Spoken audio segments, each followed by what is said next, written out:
आ गया ये लीजिए चलिए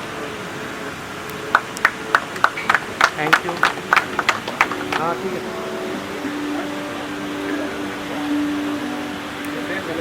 हाँ ये छोटा मीटिंग रूम टाइप का रखा होगा। Hello sir. Hello hello.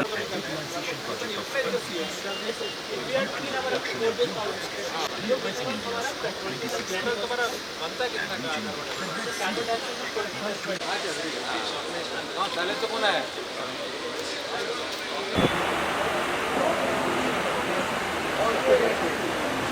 भेज पाऊँगा।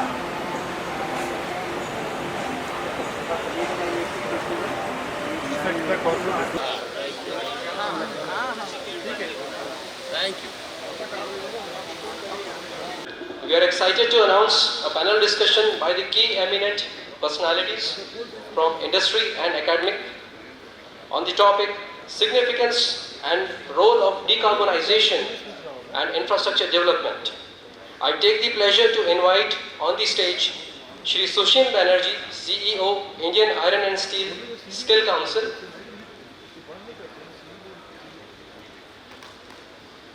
Shri Shashi Shekhar Mohanty sir, MD and CEO, SR-Bhilai Private Limited, Dr. Soumya Gangopadhyay, Associate Professor Mechanical, IIT Bhilai, Dr. Subhash Ganguly, Head of Department MME, NIT Raipur, and Shri Biswadeep Bhattacharjee, Senior Vice President and Head of Green Steel India, Dry Metal Technologies. Shri Sushil Banerjee shall be the moderator for this event. Set of panelists, Mr. S.S. Mohanty, MD SR Minmet, Dr. Somu Gangopadhyay, Associate Professor Mechanical IIT Bhilai, Dr. Subhash Ganguly, HOD Raipur, and Mr. Biswadeep Bhattacharjee from Dry Metals. The topic of today's panel is significance and role of decarbonization and role of infrastructure. Since I will be speaking a little later on role of infrastructure, my initial comments will be limited only to decarbonization, and the task for me has been set very easy by Mr. Mohanty when in the inaugural session he elaborated what is the current status of decarbonization and what we need to do. There are 2-3 things I just want to add so far as the decarbonization is concerned. This is a topic on which Government of India and various departments involved, they are putting a lot of emphasis on how to move from fossil-based technology to non-fossil based technology, so that the relevant sectors like steel, cement, fertilizer, chemical industries, they emit less CO2 in the years to come, so that we achieve the target set by the Government of India of net zero by 2070. The transition from fossil fuel to non-fossil fuel, you must appreciate, and Mr. Mohanty has very elaborately said, that in our country, a very specific focus has to be made. The transition cannot be very much rapid as we have been seeing in Europe and US and other countries, even in UK. But the transition has to be just transition. In fact, that is the word that is being used by many agencies who are, in fact, I have also been attending a lot of, seminars, workshops, awareness program on decarbonization, and this is the word they have zeroed in, is that our transition in our country, a democratic country, has to be just transition. Because there are a lot of people who are dependent on the use of, coal, use of fossil fuel, and therefore the government as a, sort of who is governing the country, they have to be very much concerned about the deployment of those people. It is not only the industry is concerned, it is the whole population in which we have already surpassed China. That has to be taken care of in a big way. So therefore, this transition way back earlier, we have been talking of specific target of 2030, and because of COVID and the pandemic, the target has been staggered a bit, and now we are talking in terms of 2047, the 100 years of our independence. And therefore, the task forces that the Ministry of Steel has also formed on decarbonization and the relevant technologies, in which our Sector Skill Council on skill development was also a part of it, because what are the skill development areas which will emanate, which will emerge because of this new technology infusion that the industry will undertake. It's a very good topic, and whether the industry is prepared to do this.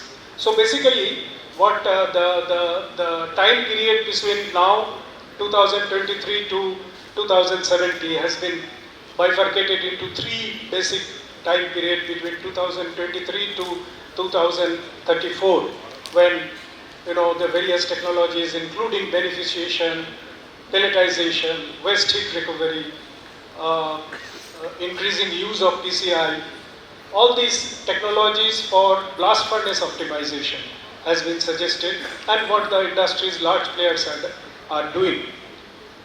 There is also a very special case in India where 50% or more than that of the steel consumption production has been accounted by these large, by the small and medium enterprises.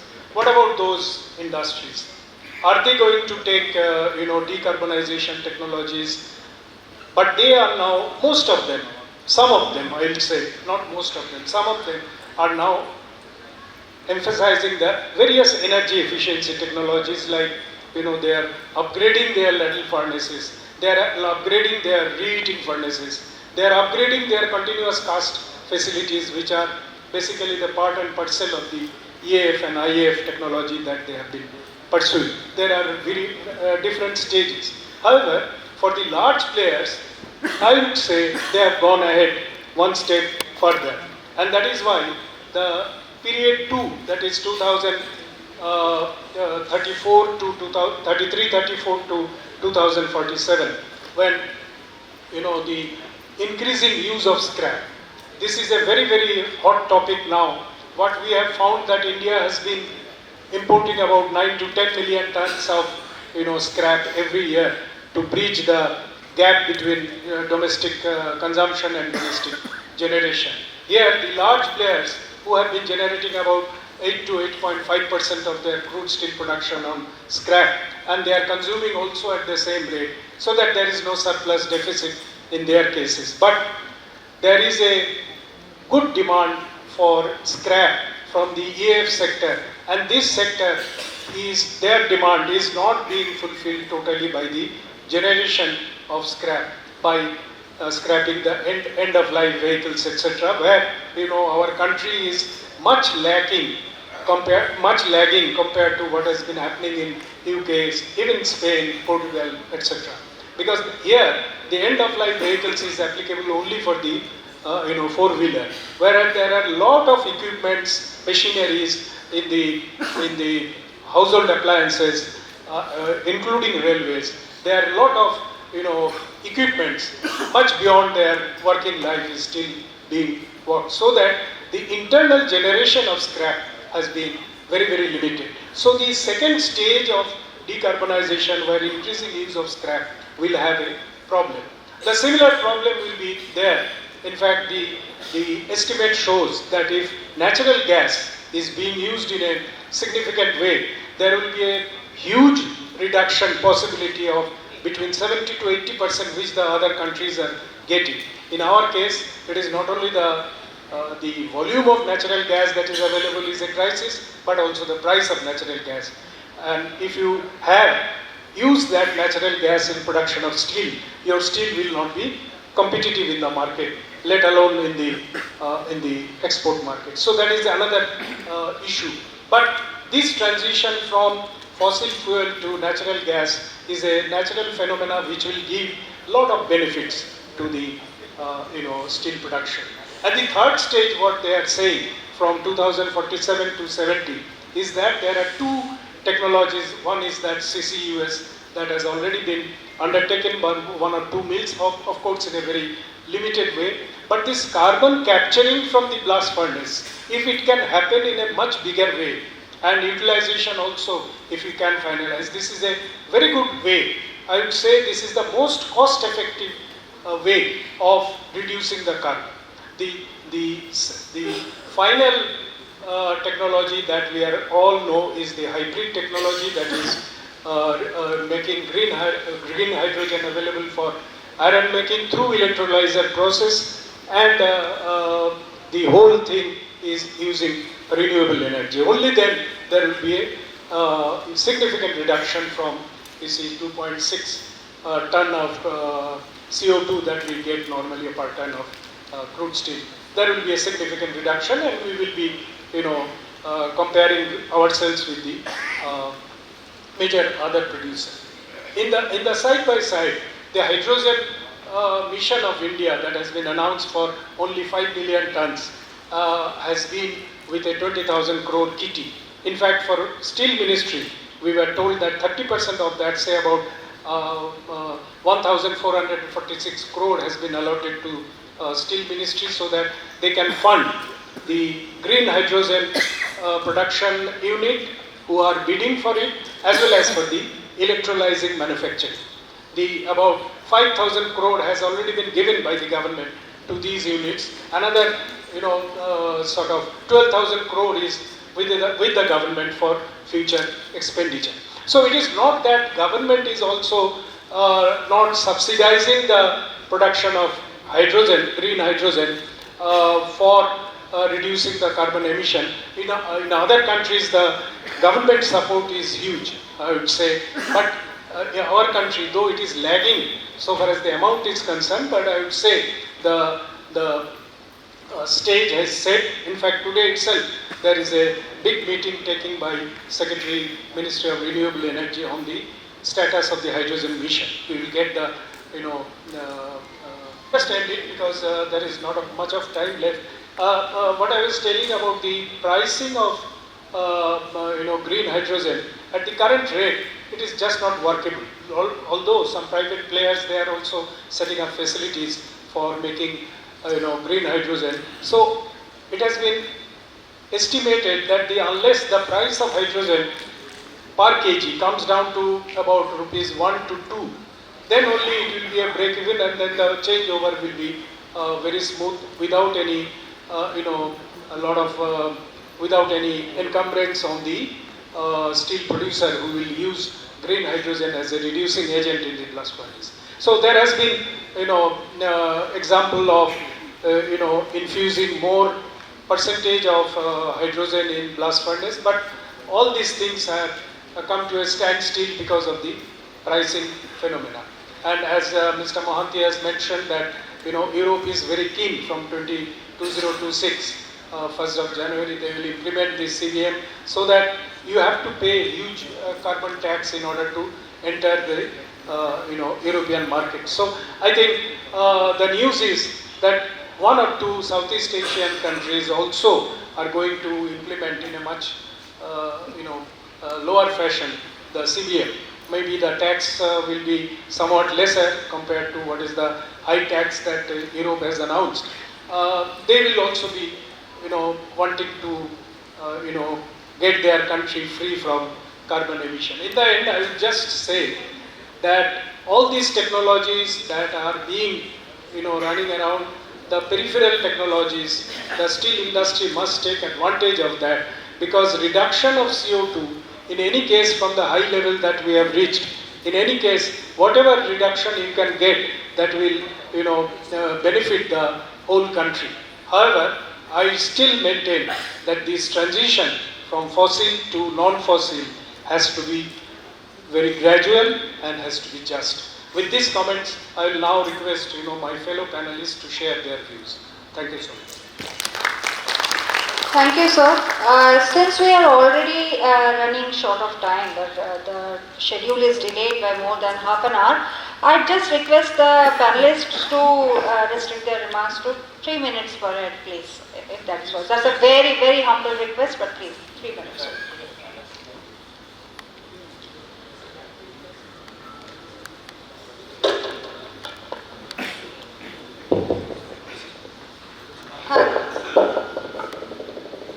Just 3 minutes per speaker, please. Thank you so much. I request Dr. Somu Gangopadhyay, Assistant Professor Mechanical IIT Delhi. Is he there? Yeah, just 3 minutes please, if you can. And then what we will organize this, after 3 minutes each speaker speaks, then we can invite some questions from you, and you have to address it to the particular speaker so that the question answer becomes very. Before you start speaking, to the audience, I'll just say that only 2 questions we will take, not more than 2 questions. If you have any other queries, you can always discuss with our distinguished speakers during lunch, or you can even email your queries to us. So, good afternoon all. At the outset, I would like to thank Bhilai Steel Plant for organizing such a wonderful workshop and inviting me as one of the panelists here.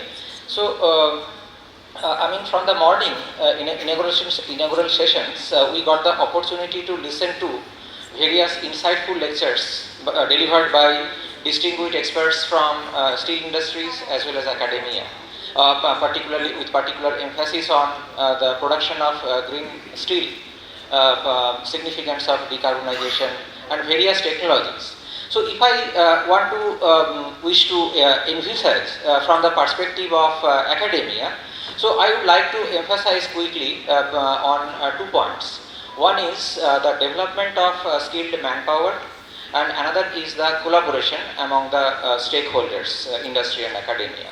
So the first point regarding the development of manpower, where the academia can pitch in, I can think of 2 ways, broad ways. One is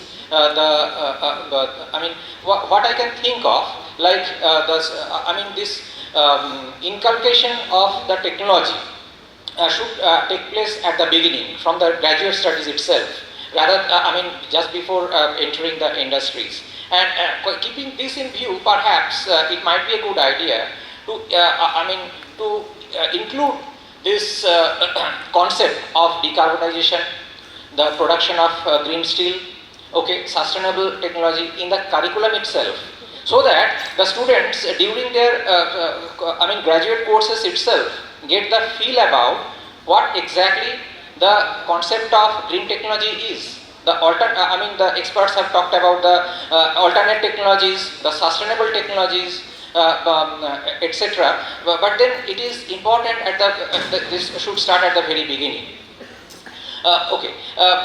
Next is the student should get the opportunity. Revision of curriculum, incorporation this courses, type of courses in the curriculum is one thing, and at the same time I think the student should have the opportunity to work with industry as far as the internship programs, training program, and small student project programs with major emphasis on the concept of production of green steels. We have heard about from the lectures the concept of circular economy, net zero concept. That means at IIT Bhilai, I would like to highlight that we have made some humble beginning in the domain of sustainable technologies. Many various small to big projects, funded projects are going on at IIT Bhilai with major emphasis on sustainability, with some of them with collaboration with the industries as well. One of the thing is like, again, some expert talked about the scrap. When you talk about this net zero circular economy, it is very important to recycle the scraps. And there is one international collaborative project at IIT Bhilai with one of the renowned UK universities going on, how the huge tons of chips that are produced every day in machining operation can be converted to the useful products. Okay, so this is just one example of what I can cite there, but there are several such examples where which can be taken up in the academia in collaboration with industry. Another thing is, just last point I would like to highlight, that I mean apart from this, I mean we would also like to take the help of the advanced technologies in the domain of automation. For example, of course, the various experts are talking about the major technologies which can be implementable in the near future for decarbonization, etc. But then, in my opinion, feasibility study, two things. One is the pilot scale, which is possible at the laboratory itself, which can be upgraded with the help of industry. Second thing is that envisaging, conceptualizing everything in a virtual platform. This is called digital twinning.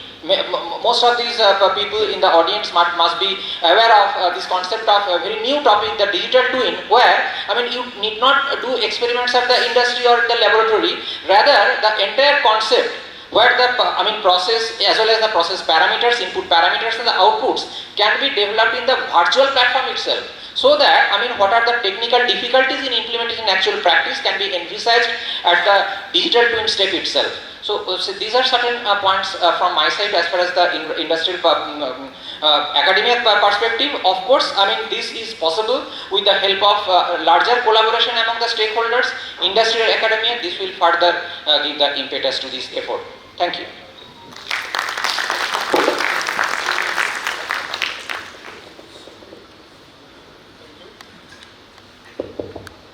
So now, may I request Dr. Subhash Ganguly, HOD MME, NIT Raipur, to give his thoughts. 3 minutes, please. Thank you, sir. I am Subhash Ganguly from NIT Raipur, Department of Metallurgical and Materials Engineering. Already my previous speakers established that the decarbonization is the key factor as of now for the future change of this industry, the iron and steel industry. In this regards, that all the manufacturing sectors currently going through drastic changes in the age of AI, data science periods, right? And in this perspective, I think the decarbonization is the pivotal point, and which for this industry. So this, based on this pivot that decarbonizations, it is the time to look into the infrastructure, which is the tool. So how to achieve this decarbonization level set by our national level and from global perspective. So the infrastructure is the tool where we have to go for review of different technologies, different infrastructures, and infrastructures concerns in 3 levels. First of all, the top, the global perspective, you have to be competitive with the economy, you have to be competitive with the environment, you have to comply with the social requirements, and in the next layer, the plant, the unit, locations, and with respect to the locations, the Government of India's or our national level policies, the national level the future plans for connectivity with the in and out channels of the unit, and in the bottom, the unit, the plant. And with respect to the plant, what are the revision, what are the infrastructural revision we can do? And from the academic point of view, that I would like to say some of the areas that where we can focus upon, what are the requirement for our this thing. So I want to just point it out that what we can look into. The first of all, we can think of the few points, the data analysis, the data and data science. We can focus more and more on the data and data science basis. Device and application. Application, I meant to say the software application apps. And automation, already my fellow member already mentioned the digital twin, where we can simulate the real world process, and parallelly we can look into so that an online correction of the process, if anything goes wrong, we can do so that we can optimize the process performance. And the data science and analytics platform should be established for every aspect, right? The safety ensure, then pollutions, then and many other aspects we have the scope. So what are the action required? So in my opinion, the actions, we should track emission of data so that we will be able to understand that where we are and what the actions should be taken in order to control the emission. And then optimizing the processes, process performances using data analysis. The data science platform is very, very important, and data science platform and the trained professionals for the data science from the transition from the conventional the manpower associated with this industry, and they should be upgraded, and there should be training programs, and there should be upgradation program, and in a minute. Then industry customized apps. Industry customized app software platforms should be developed, and implementation policy should be developed, and the platform for safety alerts, platform for tracking the security. The security part is important, so we have to look into all those things in order to achieve the one way to look into this decarbonization, reduction of decarbonization and the carbon emissions, and the infrastructure should be developed accordingly. With this, thank you very much. The questions are. Thank you, Dr. Ganguly. I now invite Mr. Vishwadeep Bhattacharjee of Prime Metals to share his thoughts. 3 minutes, please. Yeah, thank you. Thank you for having me here. So I represent Prime Metals Technologies, which is a part of Mitsubishi Heavy Industries Group. We are a leading technology supplier in the iron and steel industry, as you are aware. So within the 3 minutes, possibly I can share my experience or our company's experience on the topic of decarbonization. See, as a part of the decarbonization journey, it's a long, winded journey, expressly mentioned earlier by the experts. We see this as threefold path. There will be a short-term path. The short-term path will need to focus on process optimization, asset optimization, and reducing the carbon footprint with best available technologies that already exist. As you know, the Ministry of Steel set up the Green Steel Task Forces, 13 of them.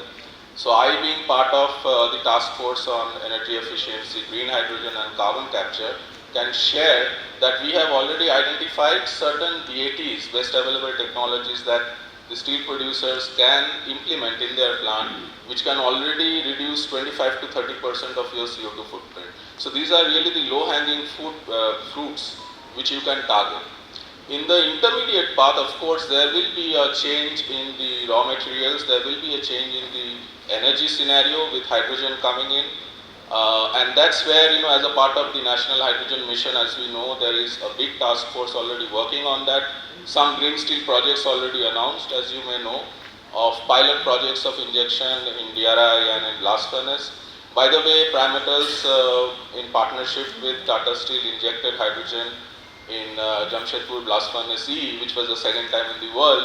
But as also mentioned, this is not the the 100% solution in terms of reducing footprint, because as we know, there is a limit in terms of the adiabatic flame temperature, in terms of how much hydrogen you can inject into the blast furnace. In the long term, what will happen, as was also mentioned rightly by the chair, that the carbon capture, utilization and storage solutions will come in. And that's where MHI and Prime Metals will play a big role. We are the leading technology suppliers of carbon capture in power plants and cement plants. Now we have already started our pilots in the steel plant in ArcelorMittal Ghent. We are really talking about capturing the CO2 and also talking about recycling it. So converting CO2 to CO and pushing it into the blast furnace. And we expect this to scale up. After we do the pilot, we will be able to roll it out for the iron and steel industry. And this would be a path-breaking technology. As was expressed, you use the coal, you use the carbon, but then you have the carbon capture solution to take care of the reduced footprint. I think this will be a very cost-effective approach in India if you compare moving to DRI with its challenges of cost of NG and the availability of NG. This is a much lower cost solution. So we will be very soon bringing these technologies into the iron and steel industries. We are working with our customers a lot on all these parts, by the way. We are working with the Tatas, Jindals, also SAIL, a lot on these parts, and we have achieved certain key measures on reducing the carbon footprint already. Yeah. So I would like to sign off within the given time frame, but if you have any questions, I can easily answer that. Yeah. Thank you. Thank you, Mr. Bhattacharya. Now I will ask Mr. Mahanti to share his thoughts.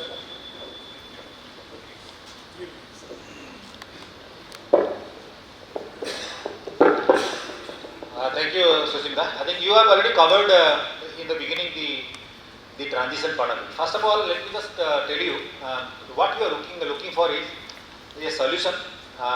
Solution not ready-made available, as rightly told by environmental gentleman. And in fact, they are one of the important stakeholders. I mean, like all the equipment builders and technology suppliers are one of the stakeholders for this journey towards the decarbonization. So transition means basically we are talking about energy transitions. Energy from the fossil fuel to the renewables. How does it come? It comes over a period of time. Not only we are talking about steel, as I said in my last inaugural talk, we also should look for a huge infrastructure for the green steel field. Green steel doesn't come like this. Hydrogen doesn't come like that. It is an ecosystem. Hydrogen mission he mentioned about 20,000 crore is nothing, it's a pittance. But it's only a question of initiating the enthusiasm of the different stakeholders coming to the field and starting their supplying of the green hydrogens. So let me tell you the practical example that green hydrogen in Odisha right now, though the national has got a target of 5 million ton, Odisha state itself has now 2.5 million ton work has started. Land has been given, the technology has been tied up, the renewable power has been, PPA agreement has been met, because you just can't make a green hydrogen of from electrolyzer without any renewable power connectivity. So all these things, renewable power comes in of course in a basket of power, where another point I want to tell you for all the audience to note, when you talk about the hydropower, talk about the solar power, wind power, we also now started re-talking, as I said, researching that initiative, we call it nuclear power. So there is one of the solutions that we are thinking of, and it is fast, it can come fast. And today when talking about this nuclear reactor in a modular size of 200 megawatt, 300 megawatt, the technology also has been provided in Europe, where you can go with nano nuclear power station having safety embedded completely. That means no question of having a fear that nuclear power can keep a disaster, just like Fukushima and all the things we have seen it. This is exactly another point I want to tell you. To a point, what's the energy transition?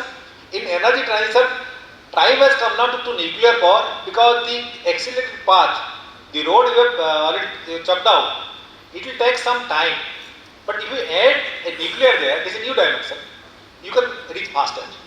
And then you have to also make that whether the system, our ability to attract private investment for a reserve item of the government, that is a nuclear power station, can be allowed, because government cannot spend all the money to manage these nuclear stations. So already industry in Europe has started in the steel plant a small nuclear power station is very less footprint of the area is concerned. So in your in a brown field, in your green field, you can always think of doing it. There is one energy transition where nuclear can be added. Number two is, what is that advantage that if I go for a green, I should able to get it. As I said in the beginning, OPEX per ton goes out of our budget. Who will buy your steel? So you have to create a market. Whenever you start a project today, you always find out what is the offtake. So if a steel doesn't get sold, you do not have any initiative to do that out. First of all, you get a support system, so the finance. I have not told about the capex financing. For just like Sumita told about the European, they are getting government support. Here, you are expecting the government to support full-fledged in supporting your green initiative in steel. They have other areas to go. You are only talking about 7 to 8% of the emission. Think about 90% of the emission. Government, if you spend on everywhere the ecosystem to build up, it is not possible. So here the time has come now to how effectively the industry can be rewarded in terms of incentive schemes. Suppose your certain percentage of power you are going for renewable and using your making steel, what is the percent of reward you get at the end of the year? Provided you get your all the verification just like in government agency does it. So another thing which government is still thinking policies or PLI scheme in this term, it can be a revised scheme some later. So one is the nuclear power addition, second is the less footprint, another is basically PLI scheme. Third I can talk about the retirement phase of the old technology. Old technology doesn't go like this. I was just in this finding out in my while others are talking. You'll be surprised.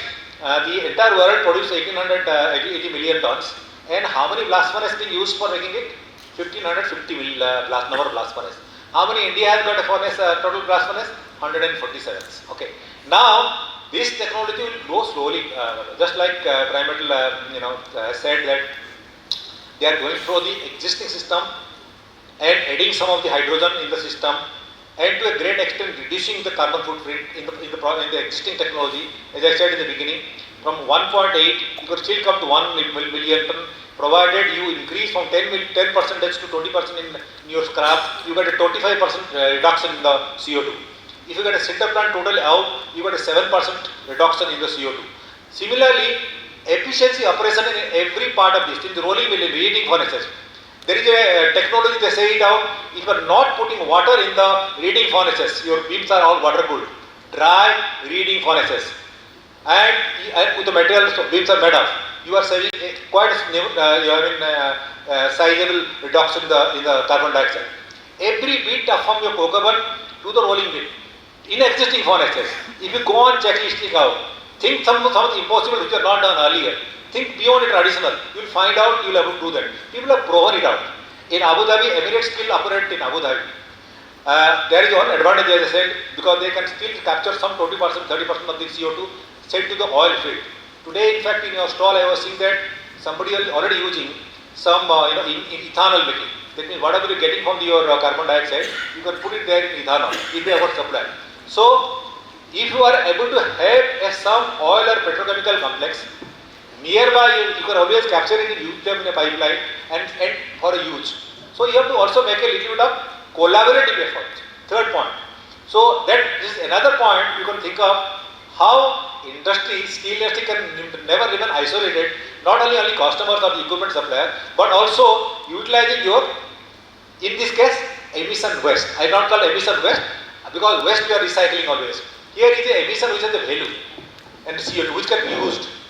You can use another one. Arifan was in the audience talking about the biggest sink of carbon dioxide in the world. You know who? Anybody? Forest. Number 2, sea. Imagine how to effectively utilize this biggest sink in the world. 90% of our carbon dioxide agent today are big sink in the biggest sink. You are thinking that you are doing a great job. After sinking only, you are still getting some billion tons of carbon dioxide. Try to imagine a carbon dioxide, a carbon capture and storage is the best possible if you go to the deep in the sea and store it out. No area required in the footprint upon the earth.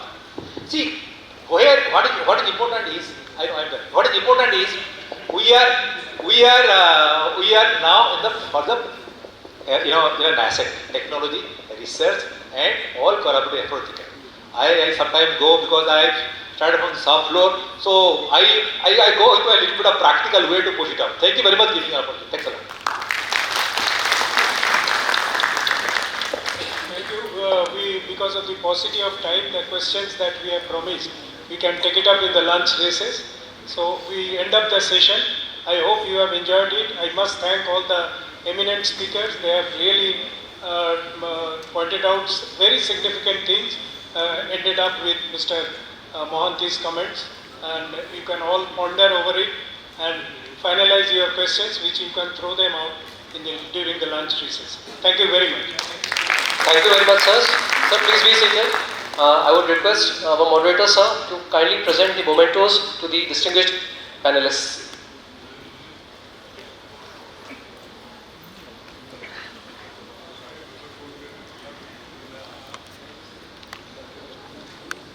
I request Shri Sushim Banerjee sir to kindly present memento to Shri Shashi Shekhar Modi sir, MD and CEO SR Minmet Private Limited.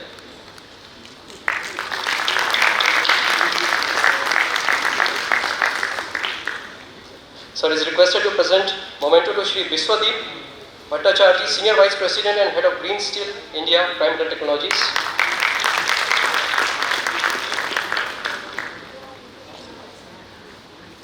Sir is requested to present memento to Shri Subhash Ganguly, HOD MME, NIT Raipur.